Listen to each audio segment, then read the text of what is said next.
안녕하세요, 리핏입니다. 매일 걷기 운동으로 평발을 교정하고 있습니다.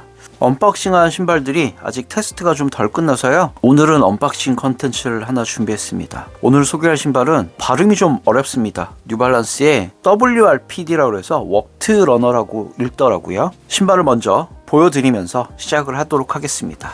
이 신발의 실물을 처음 봤던 건 올해 7월이었고요. 일본의 하라주쿠에 있는 뉴발란스 매장에 갔을 때 대대적으로 프로모션을 하고 있어서 당시에 현장에서 한번 신어본 적은 있었던 신발입니다. 제가 사람들 신발을 좀 많이 보고 다니는 편인데 이 신발 신은 사람을 현재까지 한 2명 정도밖에 못 본 것 같아요. 의외로 뉴발란스가 야심차게 내놓으신 신발인 것 같기는 한데 신는 사람은 많이 없는 신발이 아닐까 하는 생각이 들었습니다. 뉴발란스 공홈에 가서 보시면 18만 9천 원 정도 했던 걸로 기억나는데요. 소비자들한테는 반응이 조금 없는 신발이 아닐까, 그 생각이 제일 먼저 들었고요. 하지만 저는 좀 궁금해서 이 신발을 한번 구매를 해봤습니다. 제가 스타렉스에 12만 원의 입찰을 걸었는데 바로 낙찰을 받았어요. 공식적인 판매가보다 더 저렴하게 구하실 수도 있으니까 뭐 크림이든지 스타렉스든지 한번 찾아보셔도 좋을 것 같긴 합니다. 하지만 구매는 조금 더 기다려 보셔도 될 것 같다. 제가 조금 테스트를 해봐야 알 것 같고요. 사실 조금은 망설여지는 신발이 맞기는 맞는 것 같습니다. 자료들을 좀 찾아봤더니 뉴발란스의 헤리티지를 이어받은 미래지향적인 신발이다, 이렇게 표현을 하시는 것 같아요. 실제로 디자인이 한 번 보면 잘 잊혀지지 않을 만큼 좀 강력해 보이기는 합니다. 많이 청키하다라는 게 일단 제일 먼저 떠오르고요. 뉴발란스의 신발치고 부피가 뭔가 상당히 좀 있어 보이기는 하는 신발입니다.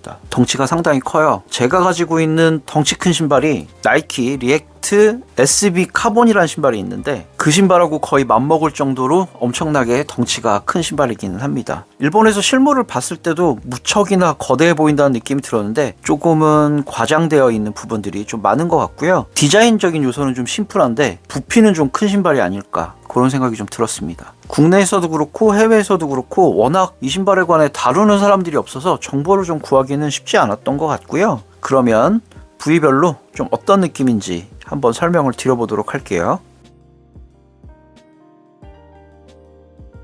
이 신발도 뉴발란스 신발이라서 발볼이 있습니다. 저는 D발볼로 구매를 했고요. 사이즈는 265, 제 사이즈에서 반업을 해서 구매를 하기는 했는데 상당히 길게 나왔습니다. 신발 자체가. 뉴발란스에서 원래 신으시던 치수가 있으시다고 하면 정 사이즈 그대로 가시면 될 것 같습니다. 저처럼 반업 안 하셔도 돼요. 상당히 길이가 길고 부피감도 있고 내부에 공간도 좀 있는 신발이었습니다. 양말 두께로 좀 조정을 해서 신으면 어느 정도 신을 수 있을 것 같아서 그냥 신어보기로 결정을 했습니다.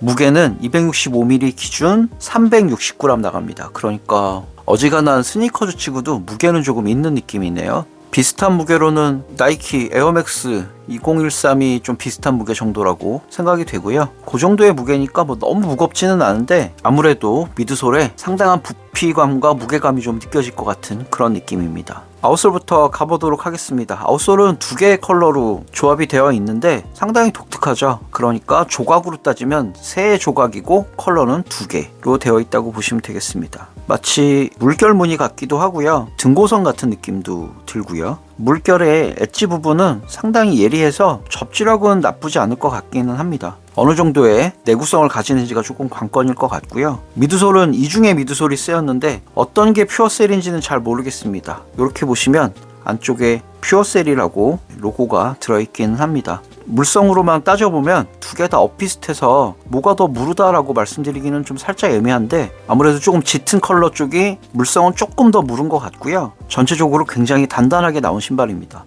우리가 알고 있는 퓨어셀의 그 물컹물컹한 느낌은 전혀 없다고 보시면 될 것 같습니다. 저는 너무 무른 신발보다 좀 단단한 신발이 좋아서 상당히 선호하는 정도의 쿠션이긴 합니다만 그렇다고 해도 단단하다는 느낌은 좀 지우기 어려울 것 같습니다. 외부에서 높이를 재보면 대략 47mm 정도 될 것 같고요. 굽은 상당히 있는 편이네요. 물론 뒤꿈치는 조금 더 안쪽으로 들어가겠지만 최소 4cm 이상의 굽을 가지는 신발이라고 볼 수 있겠습니다.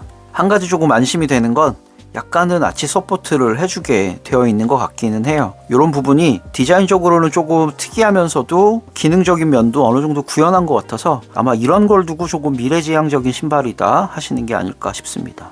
가피 부분은 여기는 지금 가죽으로 되어 있는데 원래 처음에 나왔던 첫 번째 모델은 여기가 굉장히 헤어리한 스웨이드로 되어 있었는데 여기는 가죽으로 되어 있어서 저는 오히려 이게 조금 더 마음에 듭니다. 오염에도 좀 강하고 전체적으로 올리브 컬러라서 장시간 착용해도 괜찮지 않을까 그런 생각이 좀 들었고요. 소재를 찾아보니까 이것도 메쉬 소재가 들어있다고 하시는데 만져보면 전혀 메쉬의 느낌은 아니에요. 오히려 면 소재가 좀 많이 들어간 그런 느낌이고 일반적인 스니커즈에서 느낄 수 있는 그런 가피의 느낌입니다. 통기성이 썩 좋지는 않을 것 같고요. 두께도 좀 있어서 겨울로 접어드는 시기에 조금 더 잘 신을 수 있는 신발이 아닐까 그런 생각이 좀 들었습니다. 신발끈도 굉장히 자꾸 영어를 써서 죄송합니다만 굉장히 볼드해요. 면적도 넓고 두께도 상당히 있는 신발끈이 쓰여 있어서 이런 부분도 일반적인 퍼포먼스와는 조금 거리가 있는 신발 같은 느낌 그런 게 좀 있습니다. 제가 잠깐 신어봤는데 쿠션이 처음엔 좀 느껴지길래 이게 무슨 느낌인가 했거든요. 인솔이 다른 신발들에 비해서 상당히 두껍습니다. 인솔을 보면 이 정도로 두꺼워요. 어떤 느낌인지 아시겠죠? 어지간한 인솔 거의 2장 두께 정도의 두꺼운 인솔이 들어있습니다. 처음에 쿠션이 좋다라는 느낌이었는데 그게 이 인솔 느낌 때문에 그랬던 거더라고요. 상당히 두껍고 질감은 재생한 느낌이 드는 오솔라이트 질감의 인솔이 쓰였습니다. 두툼하고 탄성도 좀 있어서 당장 느껴지는 첫 번째 쿠션감은 이 인솔이 좀 많이 내고 있는 게 아닌가 하는 생각이 들었습니다. 신발 내부도 약간 보시면 아시겠지만 좀 따뜻한 느낌이에요. 러닝화랑 거리가 확실히 멉니다. 그리고 내부에는 보형물이 들어있어서 뒤축은 확실히 좀 잘 잡아줄 것 같은 그런 구조로 되어 있습니다. 스니커즈라서 뭐 크게 대단하게 설명드릴 내용이 많이 없긴 하네요. 종합해보면 디자인은 정말 독특하다. 너무 청키해서 남성들이 신기엔 좀 애매한가 싶을 정도의 느낌이긴 하고요. 쿠션은 생각보다 좀 단단한 편이고 신어봤을 때 쿠션의 느낌은 사실 인솔이 보여주는 게 거의 전부인 것 같고요. 러닝화에서 느껴지는 성능을 우선시하는 약간 화학 섬유 같은 느낌들이 아니라 굉장히 천 질감의 패브릭한 느낌의 스니커즈 느낌이 좀 많이 난다. 심지어 이러한 신발끈도 짠 듯한 노끈 같은 느낌이 좀 든다. 그런 느낌이라고 보시면 되겠습니다. 전체적으로 디자인은 굉장히 심플한데 외형은 좀 거대하게 만들어 놓은 그런 신발 같아서 이거는 차로 치면 약간 컨셉카 같은 느낌이 좀 드는 정도이긴 하네요. 과연 일상생활에서 어떤 느낌으로 신을 수 있을지 제가 한번 테스트를 해보고 돌아와서 설명을 드리도록 하겠습니다. 실제로 여기 아래쪽에는 약간은 락커라고 해야 될까요? 바닥이 마냥 평평하진 않고 이 정도의 각도를 좀 만들어줄 수 있도록 앞코가 살짝 들려있는 느낌이라 걸을 때는 뻣뻣한 느낌까지 들지는 않을 것 같습니다. 하지만 오래 신어보면 조금 더 다른 이야기를 전달 드릴 수 있을 것 같아서 제가 열심히 테스트를 하고 돌아와서 설명을 드리도록 하겠습니다. 다시 한번 말씀드리지만 사이즈는 꼭 정 사이즈로 가세요. 반업하시면 많이 클 겁니다. 상황을 봐서 인솔을 좀 더 끼워서 내부의 공간을 좀 줄이거나 그렇게 하려고 합니다. 더 자세한 설명을 드릴 건 없을 것 같고요. 신은 모습을 보여드리고 마무리하도록 하겠습니다. 저는 지금 뉴발란스 퓨어셀 워프트 러너를 신고 있습니다. 일부러 조금 통이 큰 넓은 바지를 입어봤고요. 위에서 내려다 보니까 약간은 구 시리즈 느낌도 좀 있고 뉴발란스 신발인 건 너무 확실히 알겠는데 상당히 특이한 착화감이긴 합니다. 내부의 공간이 확실히 좀 넓어요. 디발볼이긴 합니다만 신발은 좀 많이 크게 나온 편이라서 신발끈을 좀 잔뜩 조여서 묶긴 했습니다. 인솔을 하나 더 추가해서 신어도 충분히 공간이 남을 것 같은 신발이고요. 그래서 정 사이즈가 딱 적당할 것 같다. 일단 그렇게 말씀드릴 수 있겠고 현재로 느껴지는 건 아까 말씀드린 인솔의 쿠션 느낌이 거의 전부이긴 합니다. 우리가 알고 있는 러닝화에 들어가는 퓨어셀의 풍성한 물컹물컹한 그런 쿠션감은 절대 아니라는 거 일단 그거 제일 중요하게 말씀드릴 수 있을 것 같고 앞코가 살짝 들려 있어서 굉장히 딱딱한 신발이긴 합니다만 그렇다고 유연성이 없다 정도까지는 아닌 느낌입니다. 걷는 데는 큰 지장은 없을 것 같고요. 일단 지금 현재로서는 힐슬립도 안 느껴지기는 합니다. 조금 더 신어봐야 할 수 있을 것 같긴 하네요. 앞쪽에 어느 정도 남냐면 이 정도까지 남습니다. 상당히 앞코가 좀 여유 있게 나와 있어서 크게 살 필요는 없는 신발이다. 그런 생각이 들었고요. 신발 자체가 워낙 튀니까 조금 얌전하게 옷을 입는 게 중요할 것 같긴 하네요. 일단 신기한 게 국내에는 리뷰가 거의 없는 것 같고요.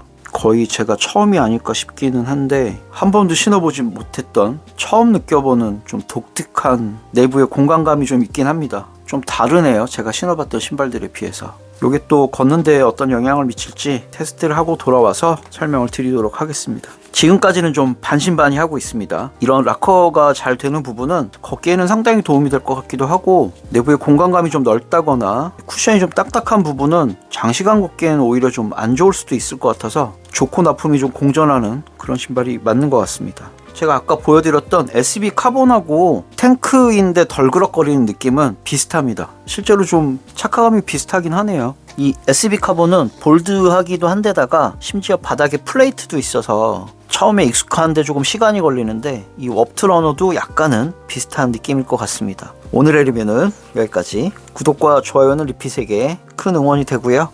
오늘도 시청해주셔서 감사합니다.